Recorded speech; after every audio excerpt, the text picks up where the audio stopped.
अब ये बात आती है असली मुद्दे की, डिलीवरी। फ़ोटो तो खींच लिया आपने, फ़ोटो आप कस्टमर तक पहुंचाओगे कब? पूरी वैल्यू इस बात की रहती है टाइम की।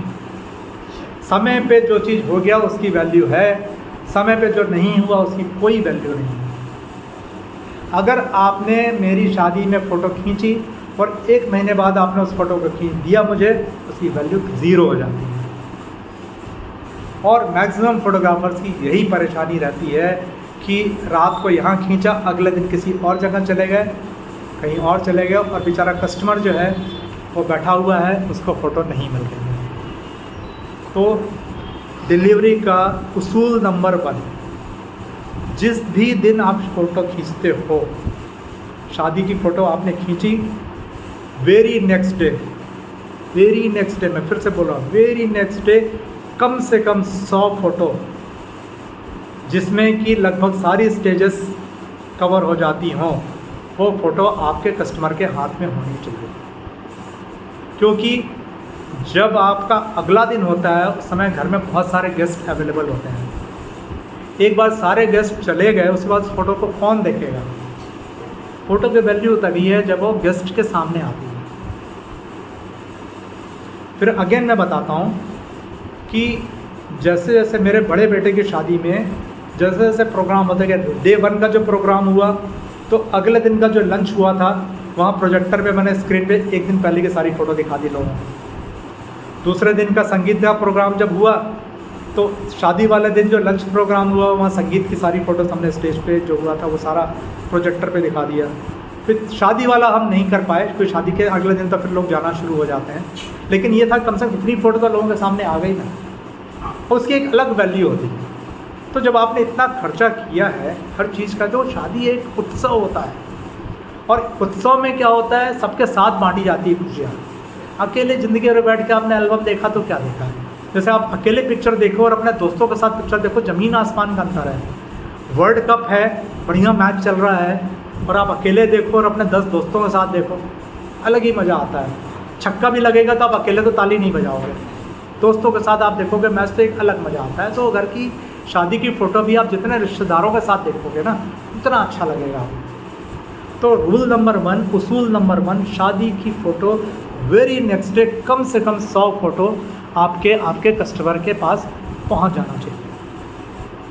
फिर घूम फिर के वही बात आती है कि इसके बाद कस्टमर ने पैसा नहीं दिया तो फिर अगेन मेरा सारे कस्टमर्स रिक्वेस्ट यही रहता है भाई फ़ोटोग्राफ़र के पैसे पे रोक मत लगाओ, बंदिश मत लगाओ।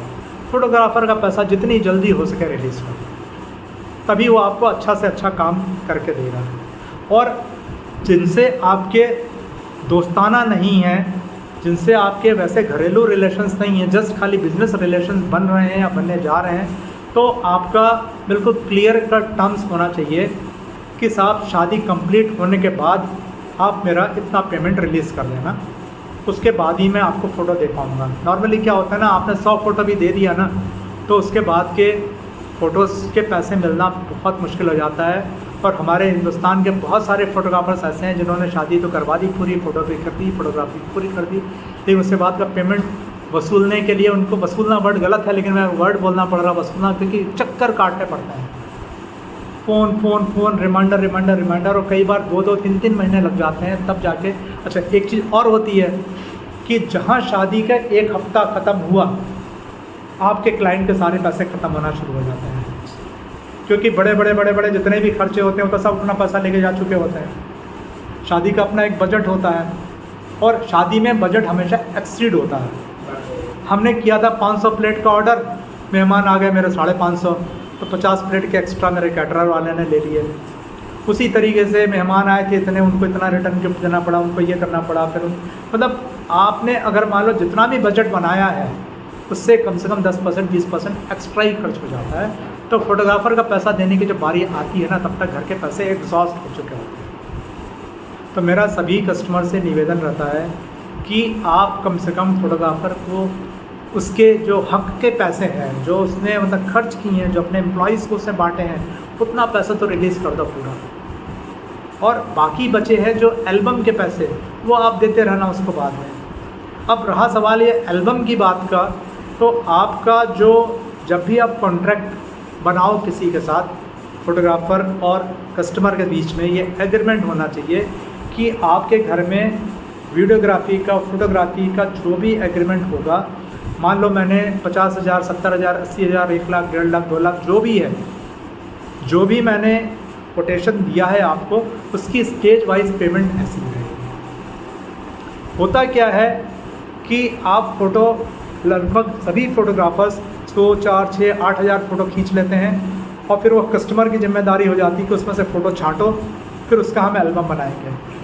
न कस्टमर छांट पाता है, न एल्बम बन पाती है, महीनों लग जाते हैं लोगों को छांटने में। और अगर फोटोग्राफ़र ने अपनी मर्ज़ी से एल्बम बना दिया तो कस्टमर को तकलीफ़ हो जाती है, साहब मेरे ये इन लोगों की तो फ़ोटो उसमें आई नहीं। तो सबसे बेस्ट उसमें अरेंजमेंट ये रहता है कि फोटोग्राफ़र और कस्टमर के बीच में ये एग्रीमेंट होना चाहिए कि मेरा जैसे ही शादी कंप्लीट हो जाती है इतना पेमेंट हम आपको रिलीज़ कर देंगे, मतलब मेरा फ़ोटोग्राफ़ी का पेमेंट इतना है, इतना मुझे दे दीजिए। उसके बाद मैं आपको फ़ोटो हैंडओवर कर दूँगा।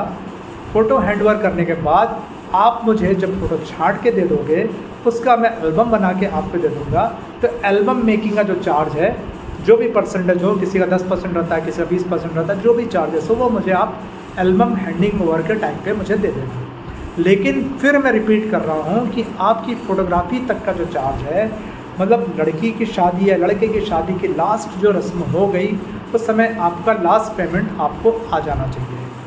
मतलब ये कि शादी ख़त्म करके आप अपने घर पर आए लौट के, आपका पेमेंट चाहे व्हाट्सएप में, पेटीएम से हो, गूगल से हो, चेक से हो, ऑनलाइन पेमेंट हो, जैसा भी हो, आप कस्टमर जितने भी हैं वो पेमेंट अपने फोटोग्राफ़र को आप भेज दीजिए। ये उसकी ड्यूटी रहेगी कि वो दोपहर शाम तक आपको कम से कम 100 फ़ोटो आपके घर तक पहुंचा देगा और 3-4 दिन के अंदर वो सारे फ़ोटो की सॉफ्ट कॉपी आपके घर में दे जाएगा। अब आप थके हुए हो, घर पे आप नहीं जा सकते, तो गूगल शेयर इस समय एक बहुत अच्छा प्लेटफॉर्म है। 15 GB तक की फ़ोटो बड़े आराम से उसमें शेयर हो जाती हैं और 15 GB से ज़्यादा की फ़ोटो किसी शादी में ऐसी होती नहीं है। और 100 फ़ोटो तो मुश्किल से मुश्किल आपकी कुछ GB कवर करेंगे। तो मैं तो यही बोल रहा हूँ, सबसे पहले 100 फ़ोटो भेज दो वेरी फर्स्ट डे, और उसके बाद 3 दिन के अंदर अंदर आपको फ़ोटोज़ है, मतलब जितनी भी आपने फ़ोटोज़ खींची है वो सारी की सारी आपके कस्टमर तक पहुंचानी चाहिए। और कस्टमर्स आपको शादी के वेरी नेक्स्ट डे आपका पेमेंट दे देना चाहिए। और जिस दिन आप अपना पूरा फ़ोटो उनको हैंडओवर कर देते हो, तो उनका जो भी फ़ोटोग्राफी का अमाउंट होता है, बनता है आपका, उस दिन आप क्लियर कर लेना।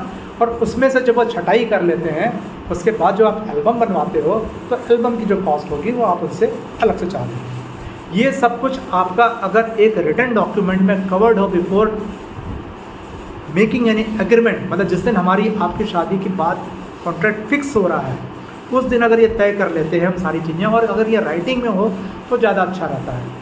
मैं ये नहीं बोल रहा हूँ कि ये कोई ज़मीन जायदाद का सौदा है, लेकिन क्या होता है, रिटन जो एग्रीमेंट होते हैं वो हमेशा दोनों पार्टीज़ के लिए बहुत अच्छे होते हैं। क्योंकि देखो नॉर्मली फ़ोटोग्राफ़र बुक हो जाते हैं 3 महीने 4 महीने पहले, और जब तक शादी वादी होती है ना, तब तक लोग भूल जाते हैं कि तुमने मुझसे क्या कहा था, मैंने तुमसे क्या कहा था। तो आप अपना एग्रीमेंट का एक रिटन परफॉर्मा बना लो और उसमें सिंपली उसमें टिक कर दिया करो। उसमें ये लिखा होना चाहिए कि पहला पेमेंट मैं एडवांस आपसे लूँगा कॉन्ट्रैक्ट साइनिंग के टाइम पे, दूसरा पेमेंट लूँगा मैं आपको जिस दिन सबसे पहली बार आपके घर आऊँगा इतना लूँगा, फिर जिस दिन शादी कवर हो जाएगी आपको उस दिन मैं इतना लूँगा। उसके आगे टिक लगाते जाओ, उसमें अमाउंट लिखते जाओ और सिंपली सामने वाले से साइन करा लो। हाँ, मतलब एक कॉपी आप उसको दो, एक कॉपी आप अपने पास रखो, ख़त्म बात। ना उसको आपसे कोई शिकायत, ना आपको उससे कोई शिकायत, सब कुछ ब्लैक एंड वाइट में है, सब कुछ क्लियर है। अच्छा, तब सबसे और एक चीज़ और बता दूँ मैं आपको, सबसे ज़्यादा प्रॉब्लम ये आपसी संबंधों में होती है। जिसको आप बिल्कुल नहीं पहचानते हैं ना, वहाँ तो क्लियर कट कंडीशंस हो जाती हैं। दिक्कत वहाँ हो जाती है जहाँ मैं आपका दोस्त हूँ, मैं आपका भाई हूँ, मैं आपका रिश्तेदार हूँ। देखो दोस्ती हो चाहे रिश्तेदारी हो चाहे कुछ भी हो, पेट तो सबसे बड़ी चीज़ है, घर तो मुझे भी अपना चलाना है। तो कोई भी बिजनेस, अच्छा बहुत सारी चीज़ें ऐसी होती हैं जो अपने रिश्तेदारों में ही चलती हैं। बहुत सारे बिजनेस ऐसे हैं, ज्वेलर्स का धंधा है, कपड़ों का धंधा है, जो टेलर्स वगैरह होते हैं, सब अपने घर में और जान पहचान में ही करते हैं बिजनेस। अब उनसे ही अगर नहीं करेंगे तो हम किससे करेंगे? तो पेमेंट टर्म्स क्लियर होती है तो दोनों पार्टी को बहुत अच्छा होता है, कस्टमर को भी अच्छा है और सप्लायर को भी अच्छा है, जो आप फोटोग्राफर दोनों के पास है। ठीक है, तो ये एक बहुत ज़रूरी चीज़ है कि आपको ये करना है कि एग्रीमेंट अगर आपका बन जाता है पेमेंट टर्म्स का भी और डिलीवरी टर्म्स का भी। और बोलूँ तो मैं कई कस्टमर्स को ये बोलता हूँ कि अपने फोटोग्राफर को बोलता हूँ अगर इस तारीख तक नहीं दिया तो इतनी मैं पेनाल्टी लगाऊंगा। हमारी कंपनी में जो बड़े बड़े करोड़ों के ऑर्डर्स होते हैं उसमें पेनल्टी कॉन्ट्रैक्ट होता है। अगर मान लो इस तारीख तक हमने सप्लाई नहीं किया, तो सरकारी कंपनी होते हुए भी हमने इस तारीख तक अगर सप्लाई नहीं किया तो 1 महीने बाद सप्लाई करता हूँ तो मेरे पेमेंट में से इतना पैसा कटेगा, 2 महीने बाद अगर हमने सप्लाई किया तो हमारे पेमेंट में से इतना पैसा कटेगा। इसमें LD बोलते हैं। और ये बड़े बड़े जितने भी सरकारी कॉन्ट्रैक्ट होते हैं या जितने भी बड़े बड़े कॉन्ट्रैक्ट होते हैं, जैसे तुम्हारा ये मेट्रो का पुल बन रहा है, इसमें भी ये कॉन्ट्रैक्चुअल रहता है, इसमें लिखा रहता है, तभी तो टाइम पे कंप्लीट होते हैं, नहीं तो किसको पड़ी है, तो सामने वाले को तो पैसा फंसता जा रहा है। तो इसलिए टाइमली डिलीवरी की बहुत बड़ी इंपॉर्टेंस है। आप लोग अभी नए नए बिजनेस में कर रहे हो तो अपने शब्दों पे, अपने वर्ड्स पे, अपने प्रॉमिस पे हमेशा ख्याल रखना कि मैंने जो तारीख दी है उस तारीख को मेरा कमिटमेंट है मेरा कि ये आपको मिलेगा। और आपने एक बार कमिटमेंट पूरी कर दी, आपका कस्टमर आपका गुलाम हो जाएगा। ठीक है, तो डिलीवरी एक ऐसी चीज़ है। देखो आजकल कंपटीशन का ज़माना है, आप प्राइस से नहीं जीत पाओगे किसी को। आप 50 में देने वाला हो, सामने वाला 45 में देने को तैयार है, उसके बाद 40 में, 30, 10, मतलब लोगों का गिरने का स्तर इतना गिरता जा रहा है कि मतलब कोई हद नहीं है उसकी। तो आप कभी भी ऑर्डर लेने के लिए अपना स्तर मत गिराओ, अपना स्टेटस मत गिराओ, अपनी कोई चीज़ मत गिराओ, आप अपनी बाकी चीज़ों को बढ़ाओ। जो कैसे बढ़ा सकते हो? साहब मैं वचन का पक्का हूँ, जो मैंने बोला है वो दुनिया इधर से उधर हो जाए, डिलीवरी आपको उस तारीख को मिलेगी। मैंने बोला इस तारीख को इतने बजे मेरा आदमी वहाँ पहुँच जाएगा तो पहुँचेगा। मैंने जो क्वालिटी आपको बोली है वो क्वालिटी आपको मिलेगी। जो प्रॉमिस किया है मैंने आपको सारा पूरा होगा।